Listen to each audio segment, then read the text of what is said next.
Eksekutif Mahasiswa se-Indonesia di kampus Trisakti, Jakarta. Dan untuk mengikuti jalannya pertemuan, kita langsung menuju ke Universitas Trisakti. Bapak Profesor Dr. Ali Gufron Mukti, Rektor Universitas Trisakti, beserta para wakil sektor, Sekretaris Senat, yang saya hormati, saya banggakan Presiden Mahasiswa, Saudara Abdul Qadir Gibran, dan para presiden dari 80 universitas yang hadir di sini. Kalau saya bicara agak gemetar karena saya berhadapan dengan 80 presiden di sini.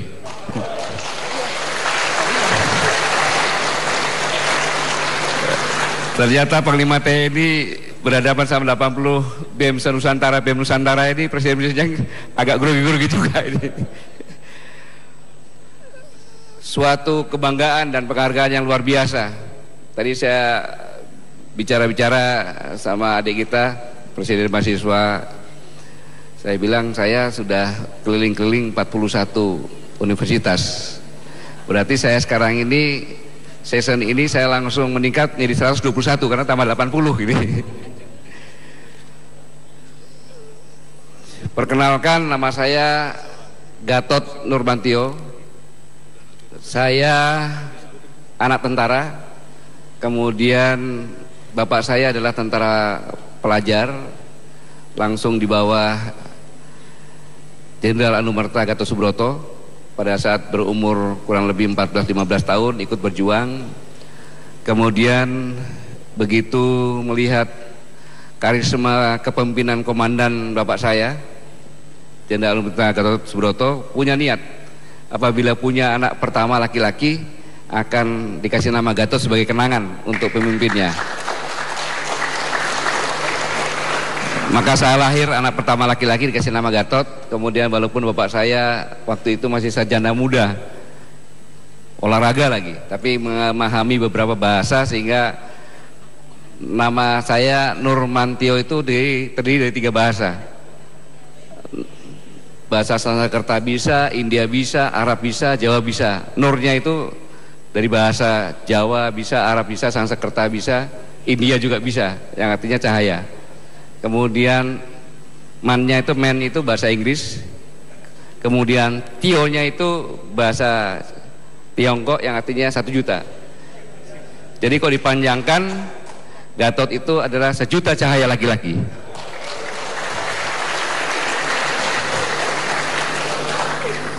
Yang pertama benar, tapi yang kedua ini saya karang-karang aja supaya saya nggak stres di hadapan para presiden-presiden ini.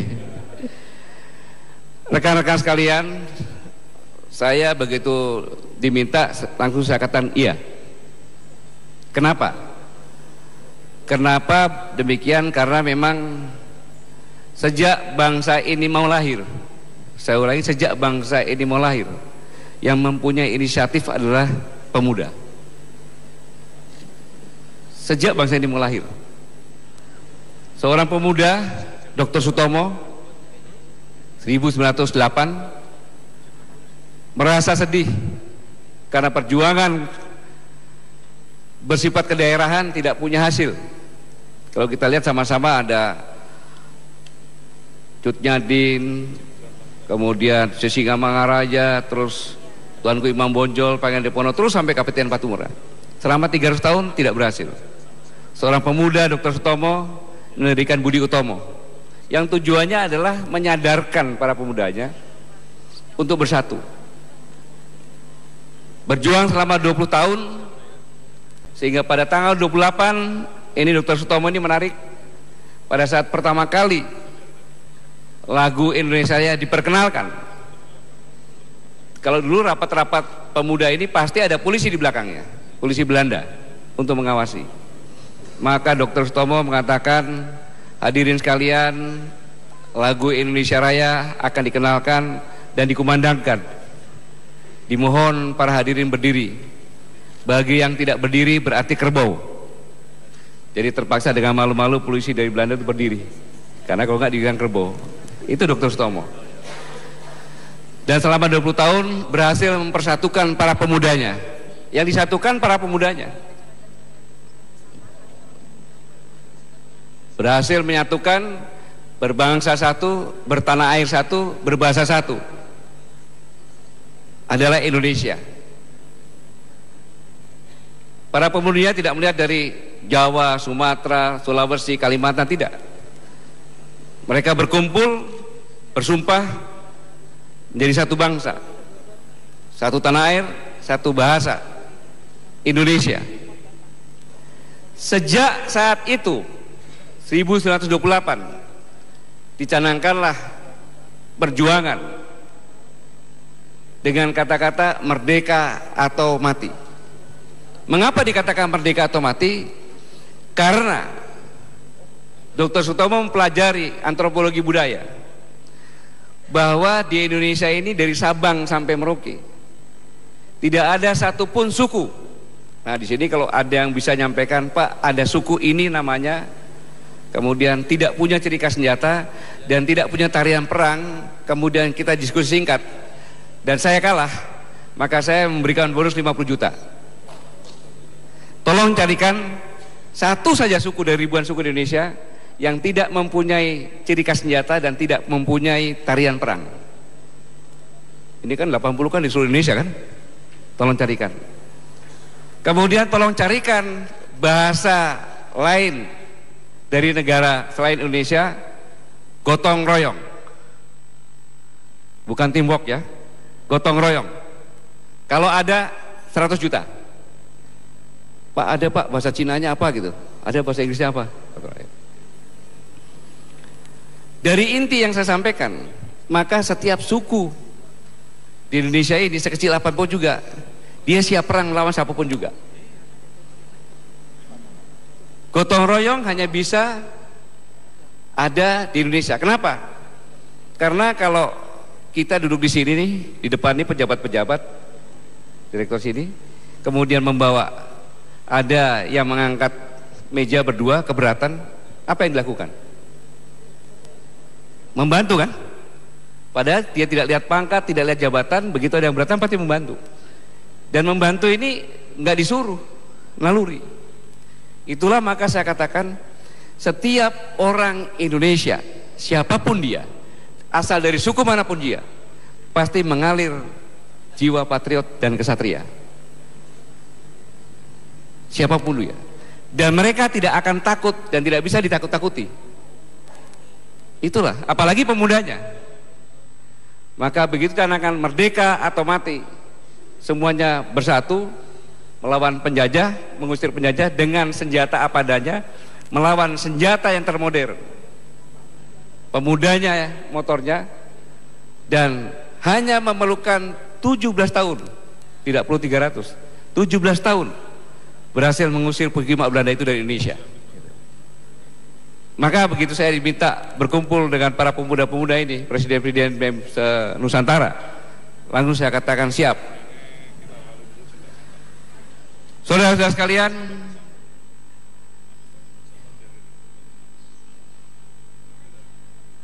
saya mengambil judul mari kita wujudkan Indonesia sebagai bangsa pemenang. Mengapa sebagai bangsa pemenang? Karena memang kita dalam kompetisi global yang setiap negara saling bersaing ketat.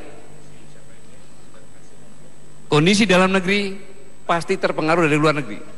Contoh saja hari ini, rupiah terkoreksi tinggi. Bukan karena dalam negeri, karena presiden yang baru, kemudian juga karena The Fed menaikkan suku bunga. Sama juga negara lain juga bisa terkoreksi tinggi karena kelakuan negara lain. Nanti saya lihatkan. Berawal dari jumlah penduduk dunia sekarang ini adalah 7.463.000.000. Biasa jumlah penduduk 7 miliar. Biasa. Mari kita lihat pada tahun 1800, Lawrence Smith mengatakan jumlah penduduk dunia baru 1 miliar. Untuk mencapai 2 miliar diperlukan waktu 130 tahun. Jadi angka 2 miliar itu pada tahun 1930. Tetapi untuk mencapai 3 miliar perlu waktu cuma 15 tahun. 4 miliar, 12 tahun dan seterusnya. Dan sejak 2011 itu 7 miliar. Loren mengatakan setiap 6 tahun akan bertambah 6 miliar. Saya ulangi, setiap 6 tahun bertambah 1 miliar. Saya koreksi, setiap 6 tahun bertambah 1 miliar. Mungkin sepele, jumlah penduduk 7 miliar biarin aja, nggak ada masalah. Tapi teori populasi mengatakan bahwa daya tampung bumi untuk orang hidup normal itu hanya 3 sampai 4 miliar. Kapasitas bumi untuk orang hidup normal. Itu kan cuma teori. Apa buktinya? Buktinya setiap hari minimal 41.000 anak meninggal dunia, dan 1 tahun 15 juta anak meninggal dunia karena kemiskinan, kelaparan, dan kesehatan buruk. Ini bukti bahwa bumi ini udah overload. Bukan orang dewasa, anak-anak. Mengapa seperti ini? Ini diakibatkan karena saya sampaikan tadi, British Petroleum mengatakan bahwa energi fosil akan habis pada tahun 56. Pada tahun yang sama 2011 British Petroleum juga menyampaikan bahwa pada tahun 2035 karena jumlah penduduk, konsumen akan meningkat menjadi 41%. Jadi kalau kita konversi, sebenarnya kalau tidak ditemukan dana yang besar luar biasa, maka energi fosil akan habis pada tahun 2043. Pada saat itu jumlah penduduk 12,3 miliar atau 3 kali daya tampung bumi. Energi tidak terbarui karena perjutaan tahun, tergantikan. Dan saat ini umumnya dengan ada energi bumi, tapi umumnya yang adalah energi dari tumbuh-tumbuhan. Ini juga setara dengan apa yang disampaikan peak oil theory, yang mengatakan bahwa produksi minyak turun menyebabkan merubah drastis gaya hidup, dan mulai sekarang bisnis pun berubah. Contoh gampang, sekarang orang sukanya instan, kemudian orang ketergantungan Android, tidak bisa lepas dari HP. Satu hari bisa 18 jam bangun tidur yang lihat HP dulu. Kemudian bisnis pun berubah, lebih efektif, efisien. Kita apa-apa tinggal SMS saja, telepon Gojek datang. Kalau kita mau bisnis makanan, tidak usah bisa buat makanan, yang penting ada data saja. Gado-gado paling enak di mana, kemudian sate di mana, pecel di mana, tinggal kerjasama dengan Gojek, taruh makanan enak. Karyawan saya cukup 2 orang saja, begitu ada pesanan beli, saya bungkus lagi, kirim pakai Gojek. Selanjutnya, inilah sebenarnya menyebabkan krisis ekonomi. Krisis ekonomi akan meningkat pada depresi ekonomi. Krisis ekonomi ini kita lihat krisisnya seperti apa sih? Contohnya Indonesia. Pada tahun 2015 pertumbuhan ekonomi Indonesia 4,74, paling rendah 4,74. Anda bayangkan pertumbuhan ekonomi yang rendah.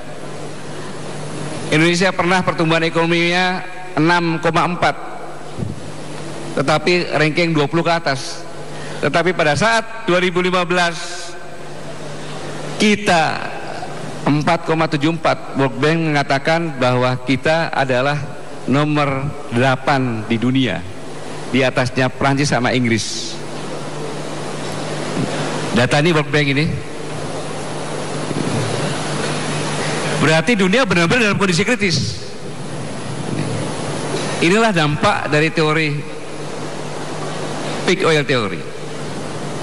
Selanjutnya, krisis ekonomi dan depresi ekonomi pasti sebanding dengan meningkatnya kejahatan dan meningkatnya konflik. Dan kita bisa lihat konflik di Libya, Mesir, Irak, Kuwait, Syria, Yaman, Kongo, Nigeria, Sudan. Semua konflik ini adalah negara-negara penghasil minyak yang besar. Mereka konflik. Dan yang terakhir, Ukraina.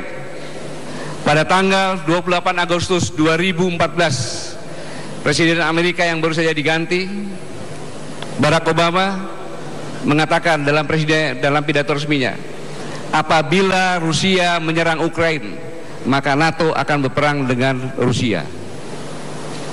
Mengapa? Karena Ukraina luar biasa, 10 juta barel per hari.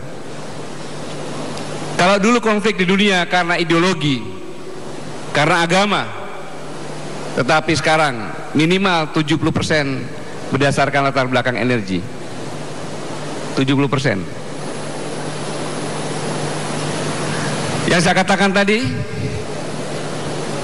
akan meningkat juga menjadi hancurnya tatanan masyarakat. Masyarakat memilih Presiden Amerika, ya, yang aneh kan, tapi dipilih karena itu tatanan. Dan ini menyebabkan persaingan global, kompetisi global sangat ketat. Kompetisi global sangat ketat. Jadi kalau saya ke Australia, ke Singapura, baik-baik, tapi ujung-ujungnya diminta perjanjian-perjanjian yang ada maksudnya. Contohnya dengan Australia, perjanjian adalah kalau kita siap, kita punya kekuatan, kita bisa membantu teroris, kita bisa masuk ke dalam kalau ada teroris. Begitu dikasih, dia masuk semau maunya nanti. Persaingan ketat. Ini dampak persaingan. Energi fosil tidak terbaru tapi tergantikan dengan hayati. Berbicara tentang energi yang dari tumbuh-tumbuhan, kita tidak boleh lepas dengan ekuator. Mengapa di ekuator? Karena ekuator mempunyai vegetasi sepanjang tahun, bisa bercocok tanam sepanjang tahun. Di ekuator hanya 3 kelompok negara, negara ASEAN, Afrika Tengah, Amerika Latin. Dan di ASEAN terbesar adalah Indonesia. Mengapa demikian? Karena di ekuator lah kita bisa menanam sepanjang masa.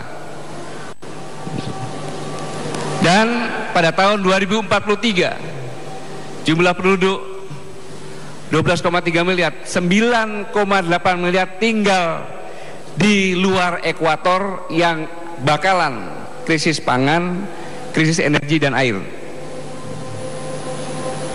Dan yang tinggal di sekitar ekuator hanya 2,5 miliar.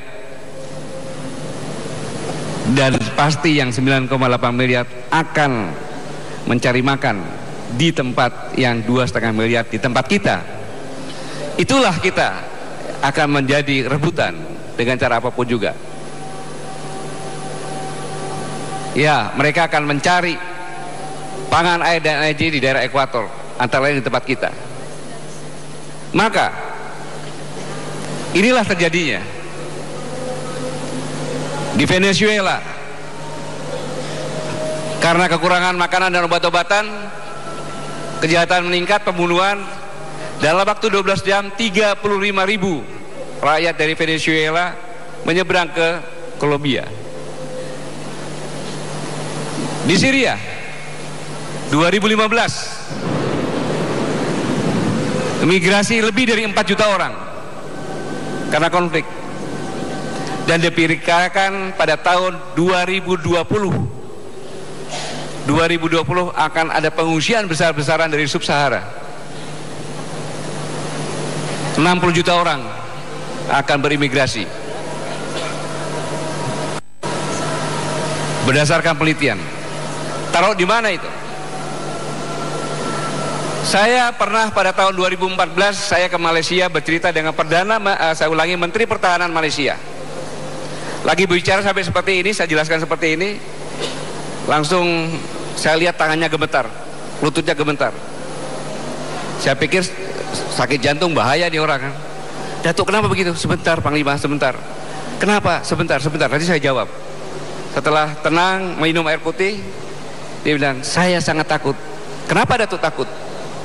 Kalau nanti suatu saat di Tiongkok terjadi krisis pangan, kemudian Perdana Menteri Tiongkok, Presiden Tiongkok, Ketua Partai Komunis Tiongkok bersepakat, maka dikumpulkan 1 miliar atau sepertiganya pada saat itu masyarakat Tiongkok, dikatakan bahwa Semenanjung Malaya atau Malaysia itu adalah tanah Tiongkok dan silakan berangkat ke sana ambil.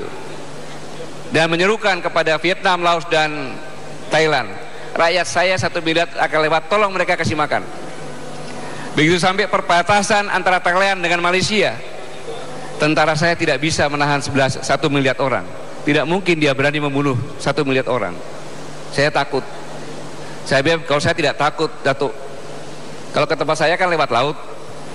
Begitu mereka nyebrang, saya potong aja 10 sapi di tengah-tengah lautan. Pasti ikan hiu akan kumpul.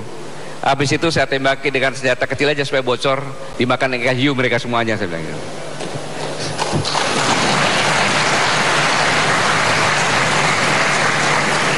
Ini sesuatu yang perlu saya sampaikan, bahwa negara kita akan diserang, pasti dengan cara apapun juga.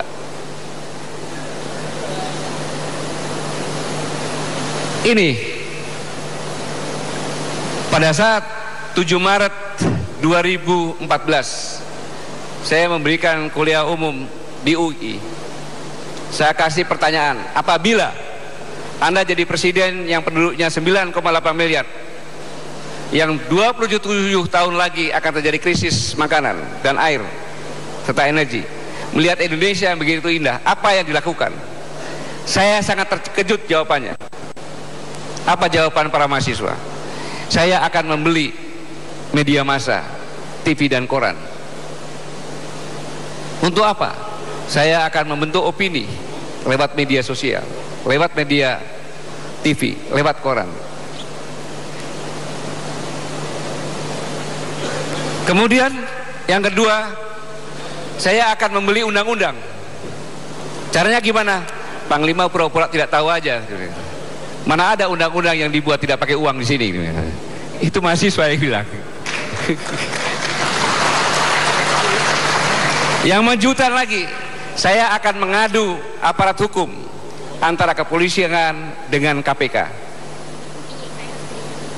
Dan saya akan memecah belah partai agar partainya banyak, karena tidak ada negara maju yang partainya banyak.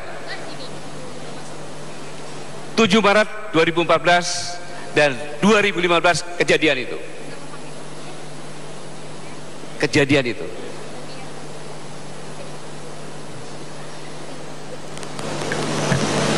Kemudian kita lihat Indonesia dari perspektif ancaman. Pulau Selaru, pulau paling selatan, pada zaman kita merebut Irian Barat, kita minta kembali. Pulau Selaru adalah tempat daerah persiapan pasukan, baik angkatan udara, angkatan laut, angkatan darat. Itu dekat untuk masuk ke Maroke lewat pinggiran. Kemudian ada Pulau Marcella, maka di selatannya ada Blok Marcella. Mengapa saya katakan Blok Marcella? Karena kita pernah punya pengalaman pahit tentang blok Greater Sunrise, yaitu blok seperti Marcella tapi di celah timur. Pada saat Timur-Timur masih menjadi provinsi di Indonesia, Indonesia pernah membuat perjanjian dengan Australia tentang Greater Sunrise. Perjanjian yang berimbang, tetapi berlatar belakang celah timur yang banyak minyak itulah, maka akhirnya Timur-Timur sekarang menjadi Timur Leste. Dan sekarang Sanana sedang sibuk untuk memperbarui perjanjian, karena perjanjian yang dibuat antara Australia dan Timur Leste sangat merugikan Timur Leste, sehingga mahasiswanya demonstrasi. Blok Marcella ini di Darwin, Australia, yang jaraknya cuma 473 km. Di situ ada US Marinir dari Amerika. Akan ditingkatkan menjadi 2.500. Ada di situ. Ada apa? Australia tidak punya marin, tetapi diam-diam di dalam angkatan daratnya sudah dibentuk marinir. Negara kontinental untuk apa ada marinir? Dan Australia sudah membuat kapal pendarat yang besar, panjangnya 200 meter. Sudah 2 sudah jadi. Pada saat saya kemarin ke Australia, walaupun cuma 1 hari, saya coba melihat, saya pakai boot pesiar, saya lihat 2 sudah jadi. Untuk apa? Untuk apa? Satu, patut ditilai sebagai ancaman bagi Indonesia. Yang kedua, kita lihat Laut Cina Selatan. Beberapa kali pencurian ikan ditangkap oleh Armada Barat Angkatan Laut. Saya ambil contoh, tidak usah banyak-banyak, 3 kali saja. Itu yang ada di arsir itu adalah Laut Cina Selatan yang bersinggungan dengan zona ekonomi eksklusif Indonesia, dihitung dari Natuna. Jadi semuanya itu masih di laut milik Indonesia.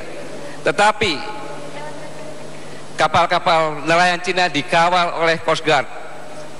Coast Guard itu adalah pengawal pantai. Berarti Tiongkok sudah mengakui itu adalah pantainya dia. Dan Filipina mengajukan komplain terhadap Nine Dot Line kepada Pengadilan Internasional Arbitrage, dan pada tanggal 12 Juli 2016 kemarin pengadilan menetapkan bahwa klaim Laut Tiongkok Selatan tidak diakui. Tetapi 1 hari kemudian, pada tanggal 13 Juli 2016, Presiden Xi Jinping lalu menyampaikan kedaulatan wilayah dan hak maritim Tiongkok di laut tidak akan dipengaruhi keputusan dengan cara apapun. Dia tidak mengakui pengadilan internasional. Dan saat itu juga Wakil Menteri Luar Negeri Tiongkok menetapkan bahwa Tiongkok menetapkan hak zona pertahanan udara bagi seluruh pesawat harus izin melintasi wilayah itu, sehingga Tiongkok tidak perlu hukum apapun juga. Nine Dot Line adalah pantainya dia. Ini juga harus kita waspadai bersama-sama. Berarti invasi dengan cara cerdik sudah berjalan, karena Tiongkok meratifikasi UNCLOS 82, dan Tiongkok juga mereklamasi Karang, sudah menjadi pulau sekarang, ada 6 pulau. Apabila itu diterapkan UNCLOS 82, maka Kalimantan Barat dan Natuna akan masuk dalam zona ekonomi eksklusif Pulau Tiongkok. 2, Indonesia dikelilingi oleh negara-negara persemakmuran Inggris. Ada Singapura, ada Malaysia, ada Australia. Dan negara-negara persemakmuran tersebut membuat suatu kerjasama pertahanan negara-negara persemakmuran yang namanya Five Power Defense Arrangement, yaitu New Zealand, Malaysia, Singapura, Australia, dan Inggris. Pada tahun 2014 saya mencari data sebelum saya memberikan ceramah. Saya tanya kepada Menteri Luar Negeri tentang dia ini, Pak Gatot, gak usah dipedulikan, itu hanya nama. Mereka tidak pernah melakukan kegiatan apapun sampai dengan saat ini, jadi gak usah mikirin. Tetapi pada tanggal 14 Oktober lalu saya diundang untuk menyatikan 5 bersama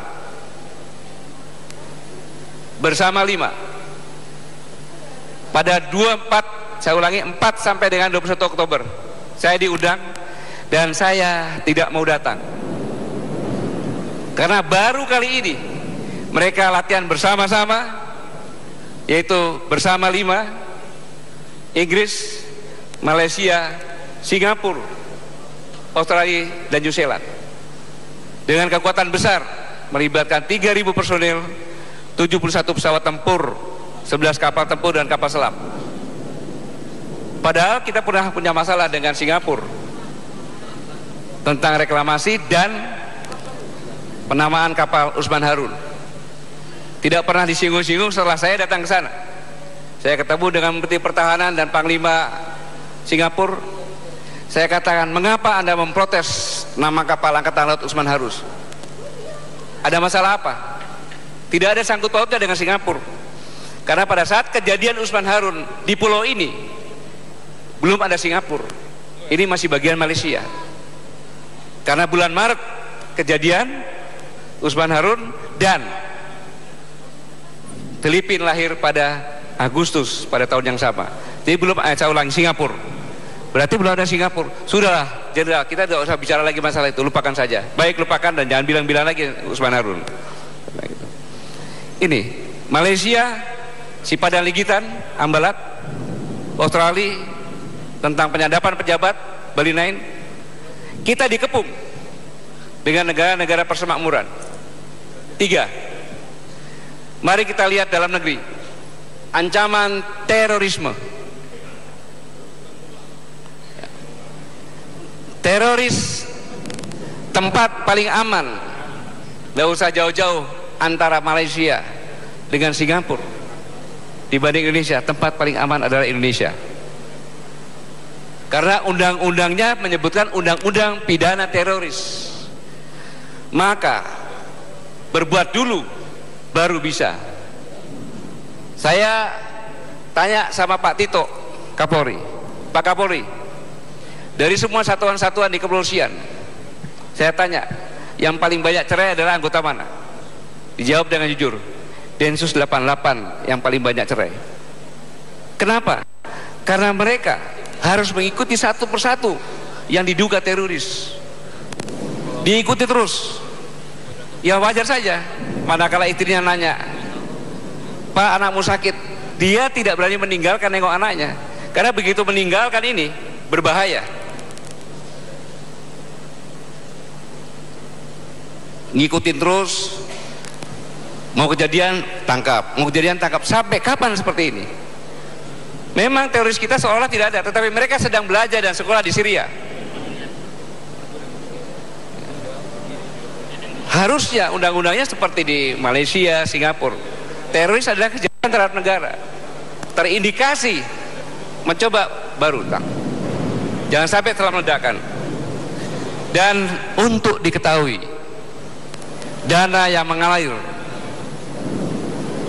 teroris di Indonesia paling besar dari wilayah Australia, baru Malaysia, Brunei, dan Filipina. Aliran dana di Syria ISIS bukan berlatar belakang apa-apa, latar belakangnya adalah energi. Syria berbatasan dengan Turki, pernah konflik dan konflik, pernah berbatasan dengan Lebanon, pernah konflik, tapi berhenti karena mereka takut dengan Hizbullahnya. Berbatasan dengan Israel, tidak pernah sekalipun konflik. Pelatihan anak-anak dan pemuda Syria disiapkan untuk masuk Indonesia. Ini dia anak-anak. Apa ketika kamu besar kelak? Kotil. Pembunuh. Anak-anak kita di sana. Ya. Yang Rasulullah SAW isyaratkan, ala inna quwwata rami. جاش في صدري لهيب واجل يوم الضراب واجل يوم. Masih kecil dilatih seperti itu. نظر الله وجوها لم تزل مثل السحاب من وريد القلق. Dia bakar paspor orang tuanya sebagai alibi. Kalau kembali ke Indonesia bilang paspor saya hilang, terpaksa cari makan, ada kerjaan di Syria. Yang mencintai kematian. Ini orang tuanya. Bagaimana mereka mencintai kehidupan, dan kita berobsesi. Kita berambisi.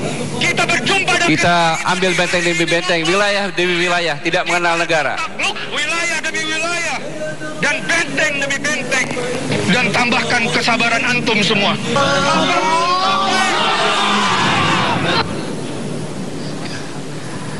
Bahur Naim mengatakan, apabila di sini sudah tidak aman, maka kembali ke negaramu masing-masing, lakukan khilafah. Begitu bicara, tidak lama kemudian dia katakan, lakukan dengan apapun, dengan cara apapun yang sangat sederhana, tapi carilah korban. Tidak lama kemudian di Perancis, dengan kendaraan ditabrak kerumunan masyarakat. Kemudian seorang pendeta ditusuk dengan pisau. Dan sekarang sudah tidak aman karena Mosul sudah direbut dan mereka siap untuk kembali. Dan Jolo di Filipina Selatan disiapkan menjadi Islamic State Asia Tenggara. Ini bahaya teroris. Mungkin Pak Kapolres lebih tahu lagi, bisa bertanya kepada beliau. Ya, kita bersyukur di sini setiap akan meledakan ketangkep. Sampai kapan? Kalau yang dipulang yang lebih ahli, tinggal kita tunggu saja. Apalagi Jolo sangat dekat dengan Sulawesi, sangat dekat dengan Kalimantan. Narkoba, Tiongkok suatu negara yang kuat dengan angkatan besarnya kuat. Inggris dan Perancis sulit mengalahkan, tetapi mereka punya cara yang indah dan tepat, melakukan perang candu pada tahun 1839 sampai dengan 1860.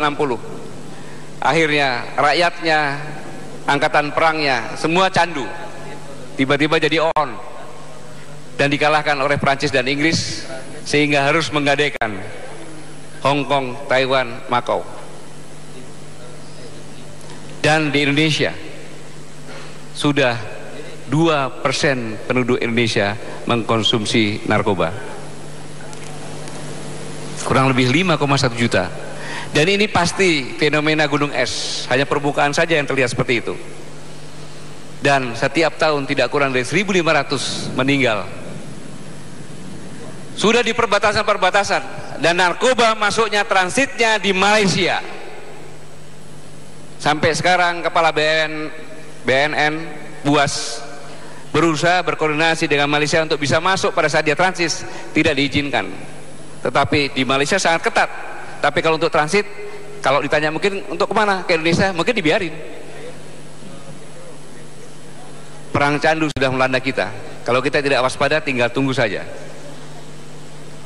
Darwin, US Marine di sana, Laut Cina Selatan, kemudian FDA, kemudian teroris, kemudian narkoba.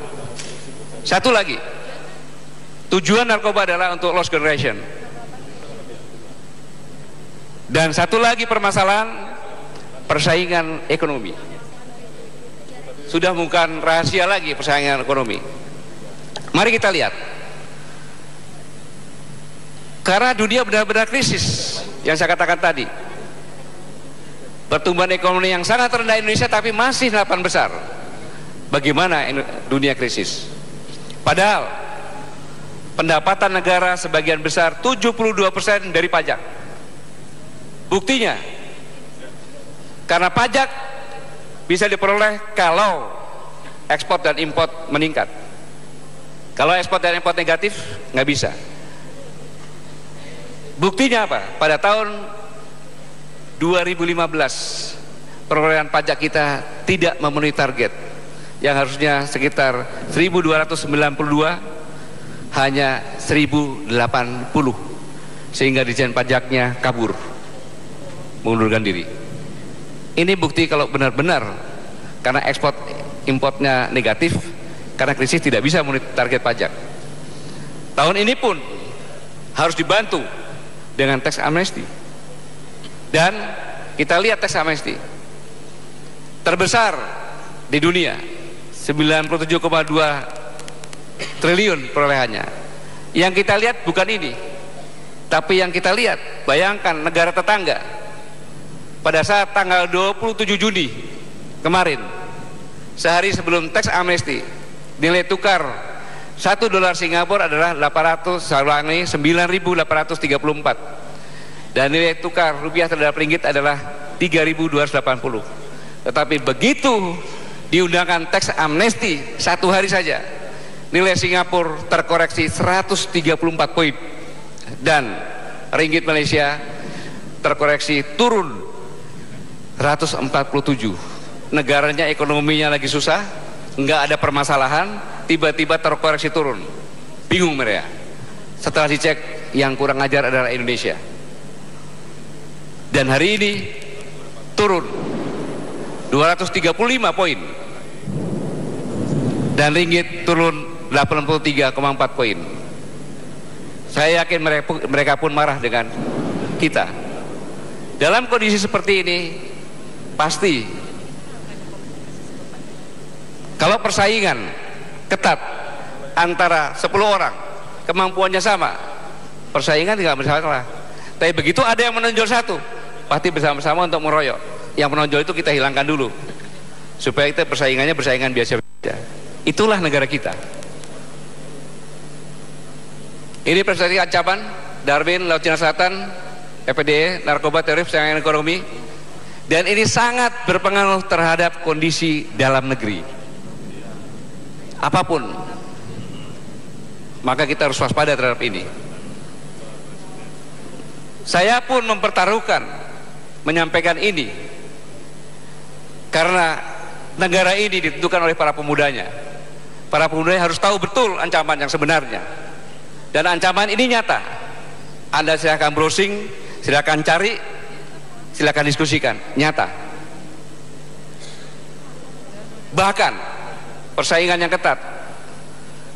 Pada hari Selasa 11 Oktober 2016, Presiden Rusia menyampaikan emergency call yang mengatakan bahwa perintahkan semua pejabatnya memulangkan anggota keluarga masing-masing yang saat ini berada di luar Rusia. Karena dipicu ketegangan Rusia dengan negara-negara barat yang semakin panas sehingga berpotensi pecahnya perang global, maka Presiden Putin harus melindungi penduduknya dari luar negeri, dipulangkan. Ada apa? Karena ini. Karena apa? Indonesia luar biasa. Negara kepulauan terbesar di ekuator. Pap, pohon untuk kertas, kalau di Indonesia 6 tahun bisa dipanen. Tetapi kalau di Eropa minimal 12 tahun baru bisa dipanen. Karena sempat tumbuhan tersebut pada saat musim salju, dia tidur. Untuk bangunnya perlu waktu lama. Jadi perlu 12 tahun. Indonesia pulau terbesar di ekuator dan memiliki garis pantai nomor 2 di dunia panjangnya, walaupun garam masih impor. Luas lautnya 5,8 juta. Indonesia merupakan negara kepercayaan konsumen tertinggi nomor 3 di dunia. Sebagai bangsa yang bisa memasarkan, konsumennya sangat percaya terhadap Indonesia, nomor 3 di dunia. Dan Indonesia negara paling optimis, peringkat nomor 2 setelah China untuk pertumbuhan ekonominya. Maka investor akan berdatangan. Dan kita pernah diingatkan oleh Presiden pertama, kekayaan alam Indonesia suatu saat nanti akan membuat iri negara-negara di dunia. Dan Presiden Jokowi pada saat disumpah pun mengingatkan, kaya akan sumber daya alam justru dapat menjadi petaka buat kita. Bukan suatu kebetulan. Tuhanlah yang mengingatkan kita, maka kita harus benar-benar waspada peringatan ini. Karena ada invisible hand, tangan-tangan dari luar mendesain, membentuk opini, melemahkan kehidupan berbangsa dan bernegara, dan semuanya didesain dari luar, yang kadang-kadang kita tidak sadar dalam bentuk apapun juga, seperti yang diingatkan oleh rekan-rekan mahasiswa juga. Contoh saja, saya sedikit menyinggung yang terbaru ini. Penjarakan Ahok itu bergerak dari hati nurani, saya yakin itu. Tetapi kalau sudah berubah, bergeser kepada gulingkan RI 1, harus waspada. Kalau sudah memecah belah NKRI, harus waspada. Kalau sudah itu, maka membagi wilayah Negara Kesatuan Republik Indonesia seperti ini. Ini yang biru-biru ini FPDE, yang mereka latihan bersama-sama, akan membagi, dibagi-bagi antara Australia, Singapura, Malaysia, kemudian Tiongkok yang sudah siap di situ. Kemudian ini bisa direbut ISIS, bisa, yang ada di Jolo, atau Rusia, tetapi ini yang jelas Amerika Serikat. Bisa aja pembagian seperti itu. Kalau tidak bisa diambil semuanya oleh satu negara, kerjasama aja. Mengapa Papua? Ada orang Papua di sini. Papua adalah sempalan surga yang jatuh ke bumi. Itu lagu dari Papua. Sempalan surga jatuh ke bumi.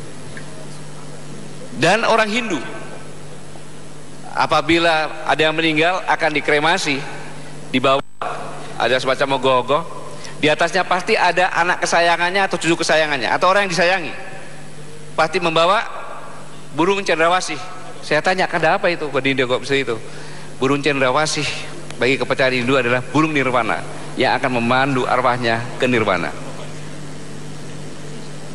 Semua tempat yang saya lingkari adalah tempat yang mempunyai potensi, tempat harapan hidup ratusan tahun bagi yang memilikinya.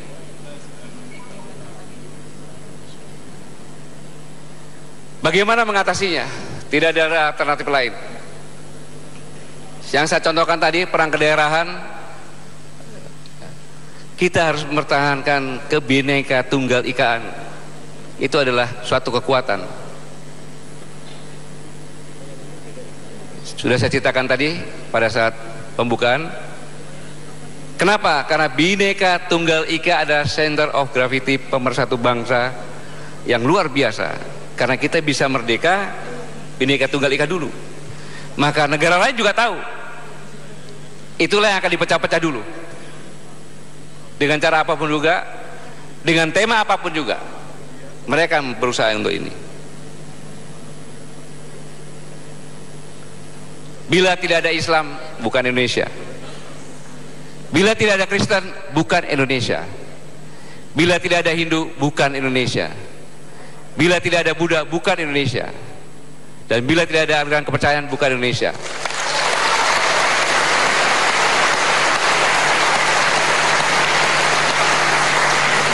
Itulah keindonesiaan kita. Itulah keindonesiaan kita yang harus sama-sama kita jaga. 27 tahun lagi bukan waktu yang lama. Belum tentu anak-anak para presiden PEM Nusantara ini bisa duduk seperti ini. Belum tentu. Belum tentu. Kalau para presiden benar-benar tidak mewaspadai semuanya ini, tidak menutup kemungkinan di luar sana mungkin. Sekarang penjajahan sudah mulai dengan cara lain. Ini kita harus jaga kebineka tunggal kita. Kita harus menjaga keindonesiaan kita. Ingat sejarah, sedikit saya cerita sejarah. Kerajaan Sriwijaya mempunyai kekuasaan sampai ke Thailand. Bahkan yang mengambil koin kolektor di Selat Malaka itu adalah kerajaan Sriwijaya. Tiba-tiba ada seorang Wangsa Selendra ke Jawa mendirikan negara Mataram kuno atau Medang. Begitu besar, akhirnya kerajaan Sriwijaya tidak senang, menarik pasukannya dari Selat Malaka untuk menyerang Pulau Jawa.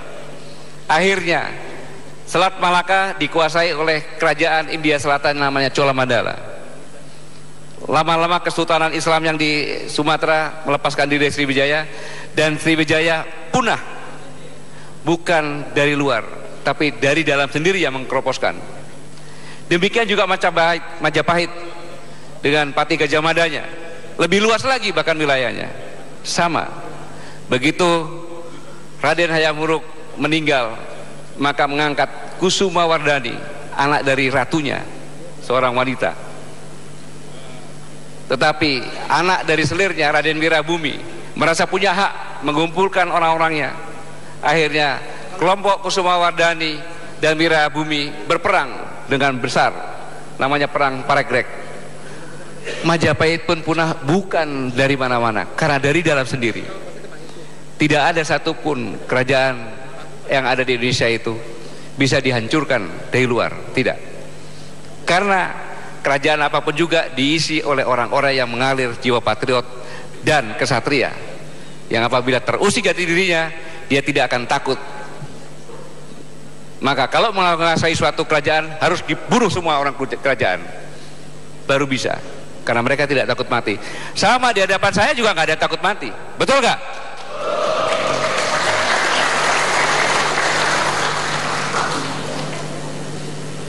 Saya sedikit memberikan gambaran tentang sejarah konflik di Arab Spring. Tunisia, konflik antara serikat buruh dengan pemerintah, akhirnya koalisi masuk. Mesir, demonstrasi masa tuntut jatuhnya pemerintah, sama. Libya, perlawanan kaum revolusioner terhadap pasukan setia Gaddafi, akhirnya berkembang, akhirnya dianggap teroris Gaddafinya, kemudian langsung dikuasai juga. Dan yang menguasai Libya sekarang negara koalisi. Irak, perang saudara antara Fallujah dengan Mosul, sama juga, koalisi juga akhirnya masuk. Syria, hanya rakyat menuntut Presiden Bashar al-Assad turun. Berkembang jadi ISIS di sana, dan melibatkan Amerika Serikat, Rusia, Arab Saudi, Iran. Mengapa? Karena mereka semuanya negara kaya. Tetapi begitu minyak habis, konflik ini akan pindah ke ekuator dan akan pindah ke Indonesia. Latar belakangnya bukan minyak, tetapi minyak, energi, dan air. Pasti itu. Tinggal nunggu waktunya kalau kita tidak waspada.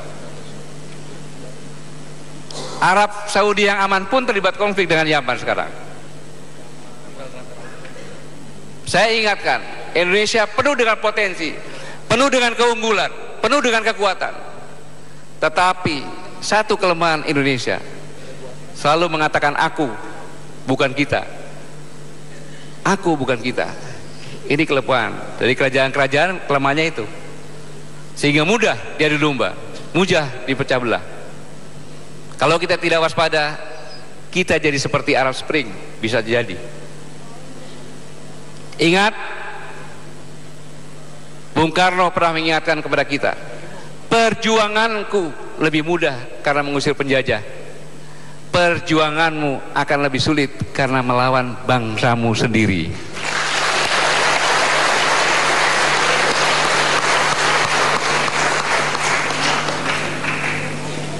Bung Karno sangat peka sekali, sudah mengingatkan kita.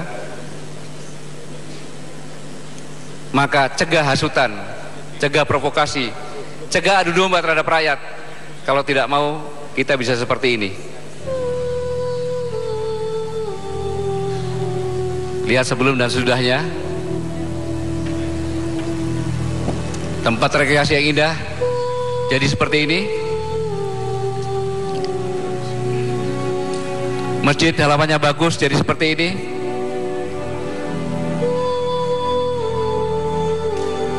Hotel jadi seperti ini.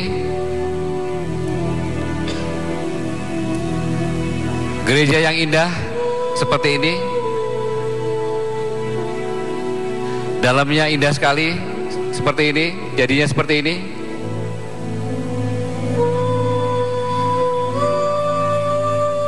Tempat situs jadi seperti ini.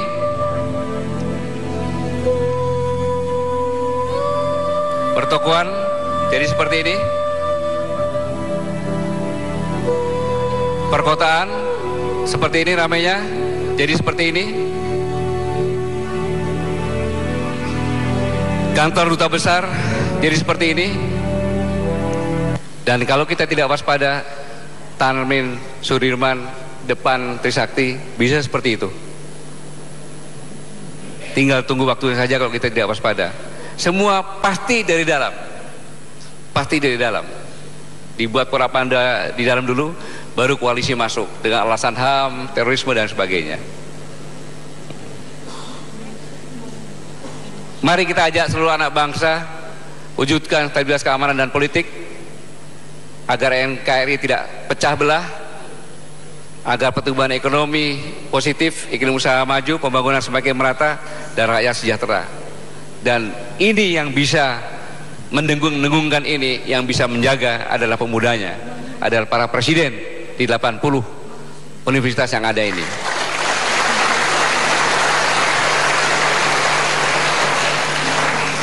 Kenapa saya sampaikan TNI tugasnya adalah menjaga keutuhan negara, menjaga keutuhan kedaulatan negara, menjaga keselamatan negara.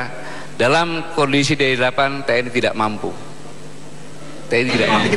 Yang melahirkan TNI juga pemudanya. Salah kalau yang memerdekakan Indonesia adalah TNI. Tidak. Tidak, salah.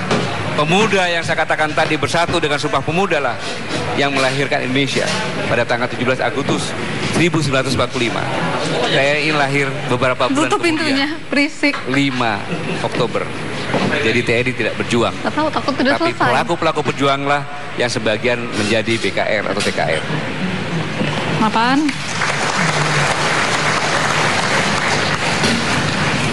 Selamat belajar, selamat berjuang untuk menjadikan Indonesia sebagai bangsa pemenang.